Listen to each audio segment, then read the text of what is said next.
Oke, Assalamualaikum warahmatullahi wabarakatuh. Selamat siang adik-adik mahasiswa, mahasiswi kelas 2A dan 2B program studi agribisnis pangan. Kita ketemu lagi di perkuliahan manajemen produksi dan operasi, namun pada hari ini kuliah kita lakukan secara daring terlebih dahulu ya.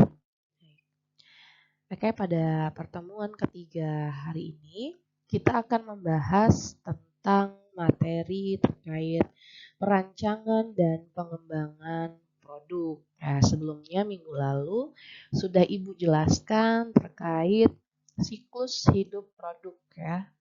Kalau kalian memperhatikan minggu lalu ada siklus hidup produk ya, di mana siklus hidup produk itu seperti kurva ya, kurvanya seperti gunung ya, Jadi ada tahap pengembangan produk, kemudian introduction, ada pengenalan ya, introduction, kemudian ada tahap mature, dan yang terakhir adalah decline. Nah, jadi saya rasa sebagai anak agribisnis kalian harus mengingat terkait siklus hidup produk tersebut ya.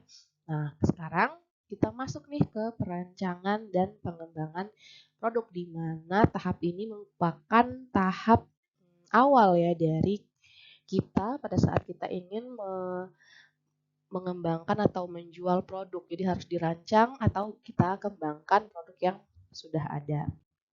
Oke, jadi definisi pengembangan produk itu sendiri adalah upaya perusahaan. Nah, upaya. Jadi perusahaan ini berupaya, banyak upaya yang dilakukan oleh perusahaan dalam menciptakan produk. Bisa dia memodifikasi produk lamanya, ya, bisa juga dia menduplikasi dari si pesaingnya, ya, ataupun dia bisa mengakuisisi. Jadi macam-macam pengembangan produk, sehingga menurut Yamit tahun 2003 di sini adalah upaya perusahaan untuk menciptakan produk baru seperti memperbaiki atau memodifikasi produk lama agar dapat memenuhi tuntutan pasar dan selera pelanggan ya. Jadi bisa memodif, bisa memperbaiki, bisa duplikasi ya, macam-macam.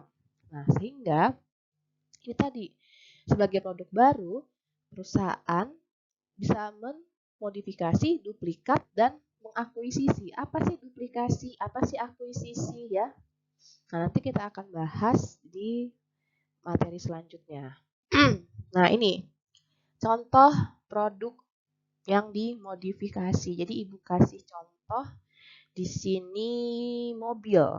Mobil apa ini ya? Oke. Saya rasa tahu lah ya, apalagi yang cowok-cowok ya. Ini mobil Toyota Kijang Innova. Nah, Innova dari tahun ke tahun itu, dari generasi ke generasi, dari masa ke masa itu berbeda-beda. Ya, bisa dilihat ini. Ya, dan mungkin dari yang paling sebelah kanan, ini adalah dari Innova keluaran tahun pertama sampai Innova yang terbaru ya. Ada Innova Reborn, ada Innova Zenith ya.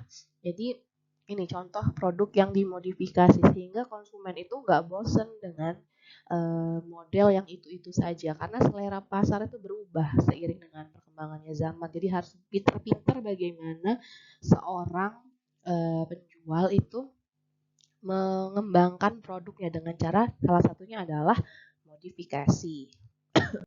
Oke, nah ini tadi modifikasi contohnya, sekarang ini contohnya yang duplikat. Namanya duplikat ya. Duplikat itu imitasi, tiruan ya. Nah, jadi nggak hanya kita menciptakan produk baru itu benar-benar inovatif, tapi juga kita bisa menduplikasi dari produk pesaing yang sudah ada ya. Contohnya ini ya, McD, KFC, Burger King, dan ini apa ini yang gambar nih, Hoka Bento ya. Nah, ini kan produk-produk sejenis ya. Dia menduplikasi dari produk yang sudah ada, tapi dia perkaya juga ya produknya. Jadi nggak hanya menduplikasi itu 100% tuh enggak ya, tapi dia terinspirasi dari produk pesaingnya. Ya, contohnya ini. Masih banyak contoh lain di dunia nyata ya, kalian bisa temukan itu nanti. Nah, kemudian akuisisi. Jadi tadi ada modifikasi, kemudian ada duplikasi, dan ini adalah akuisisi. Pernah dengar kata akuisisi? Akuisisi.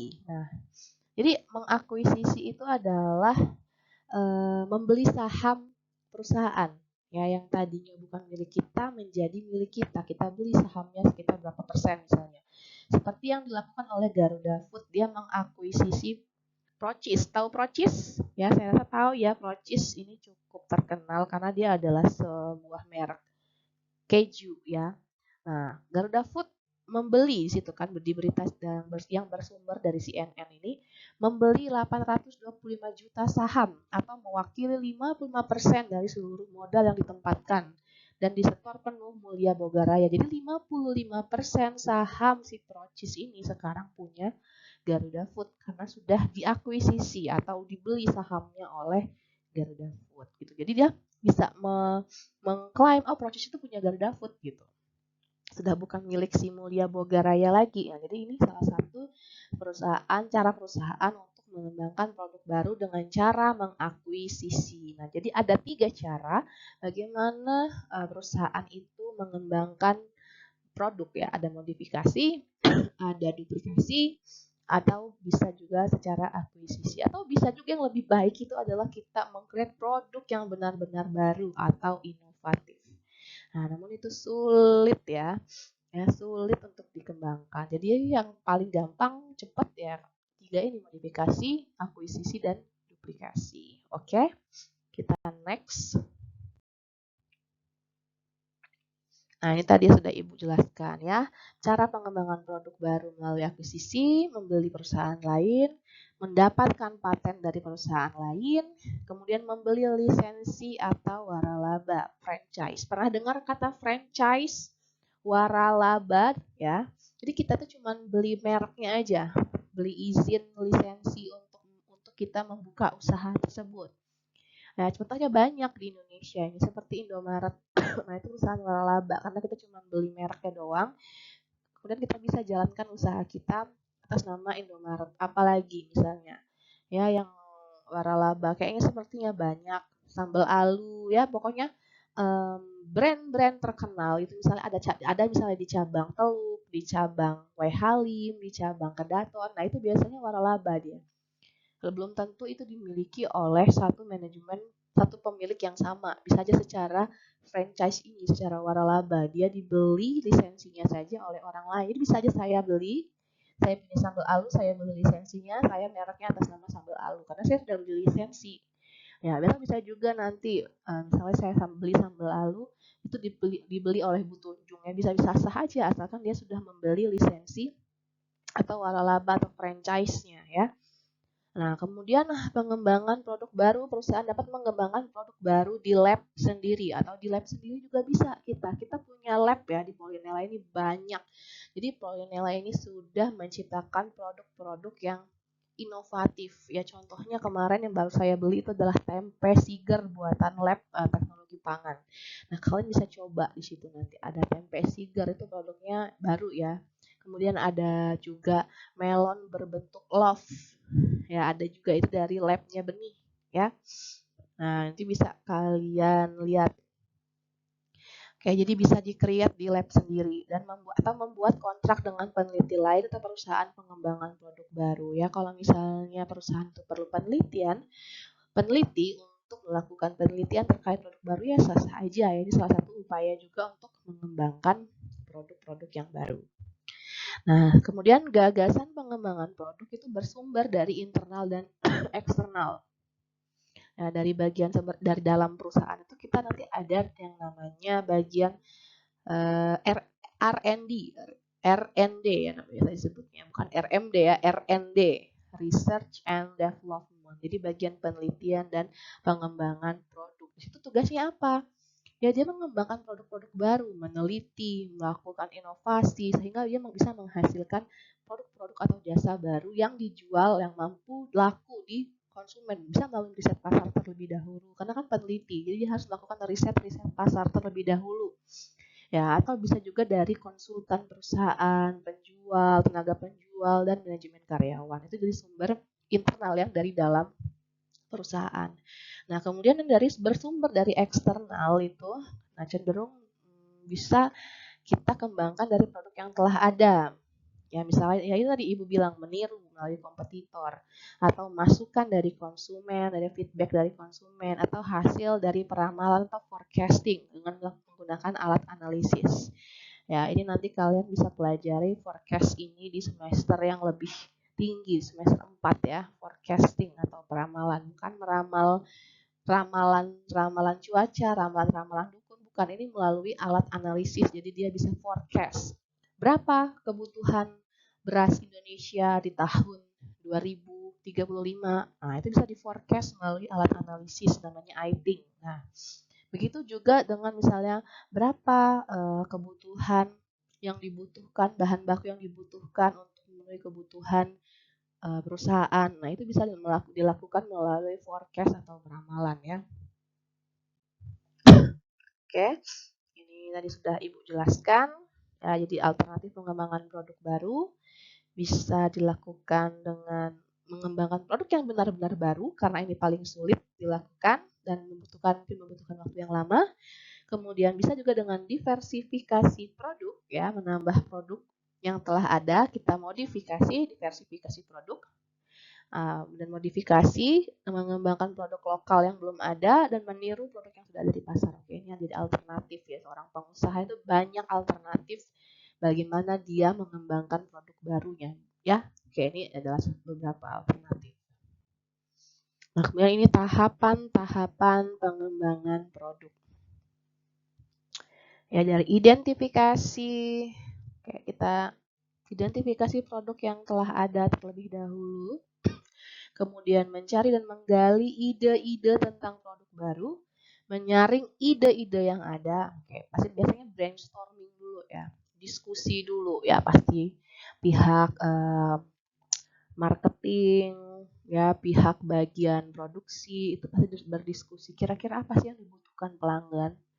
Ya, karena biasanya itu dalam menciptakan produk yang harus kita perhatikan adalah apa yang diinginkan konsumen, bukan apa yang diinginkan kita sebagai produsen. Jadi kita harus pada saat kita melaksanakan atau melakukan suatu riset terkait produk itu, kita harus berpihak seolah-olah kita adalah konsumen. Jadi apa yang dibutuhkan konsumen, jangan apa yang ingin kita buat ya. Kemudian menganalisis masing-masing ide yang telah tersaring, menentukan ide, melaksanakan pengembangan produk, menguji sampel, membuat sampel ya, menguji produk yang sudah ada di pasar, kemudian memproduksi dan melakukan pelayanan purna jual. Jadi setelah dijual pertama kali itu dilakukan feedback. Ya, apa sih yang kurang? Ya, kita feedback dari konsumen. Jadi melakukan pelayanan purna jual, ya feedback information ya. Nah, kemudian menurut Heiser dan Render ini adalah beberapa tahapan-tahapan pengembangan produk dari adanya ide, hampir mirip ya, persyaratan, spek, nah, spesifikasi fungsional, spesifikasi produk ya. Kayak kalau misalnya setiap kita punya, mau beli gadget, mau beli mobil, motor itu speknya pasti berbeda-beda, specificationnya berbeda-beda. Jadi mau seperti apa speknya, dari fungsinya seperti apa, dari bentuknya seperti apa, desainnya juga ya. Kemudian dilakukan pengujian pasar, ya, riset kecil aja, pakai Google Form misalnya. Oke, nanti kalian bisa melakukan riset kecil nih. Nanti ada tugas dari Ibu terkait kalian itu libur ya, libur kan lama nih. Jadi nanti ada tugas terkait pengujian pasar ya.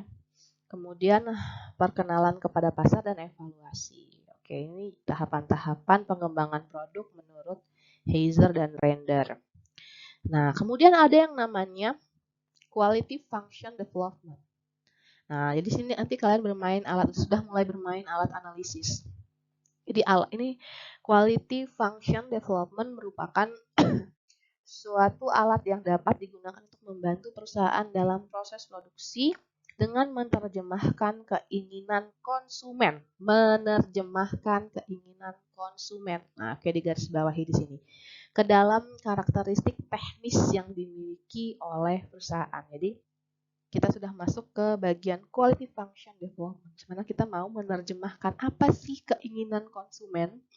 Ya, jadi jangan berpacu pada keinginan produsen, karena kan target pasar kita konsumen. Jadi membuat produk itu jangan berdasarkan apa yang kita inginkan, tapi lebih bagus kita cari tahu dulu apa sih keinginan konsumen agar kita tahu pasarnya itu seperti apa, ya.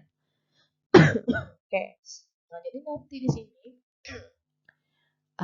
kalian bisa pelajari, ada link YouTube ya tentang House of Quality. Jadi House of Quality itu adalah suatu alat analisis yang nanti kalian gunakan untuk mengidentifikasi keinginan konsumen. Jadi contohnya nih, di House of Quality ini nanti kalian menggunakan Excel, Microsoft Excel. Nanti ada link YouTube-nya saya berikan, silahkan kalian pelajari. Ini untuk tugas selama liburan Idul Fitri ya.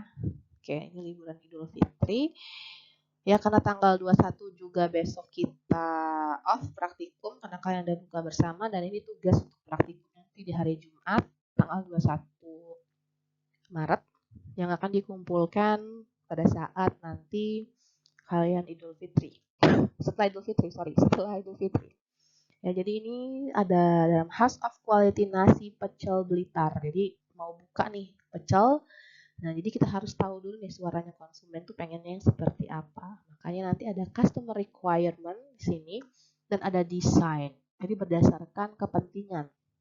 Ya, jadi paling penting nanti 1 sampai 5. Ya.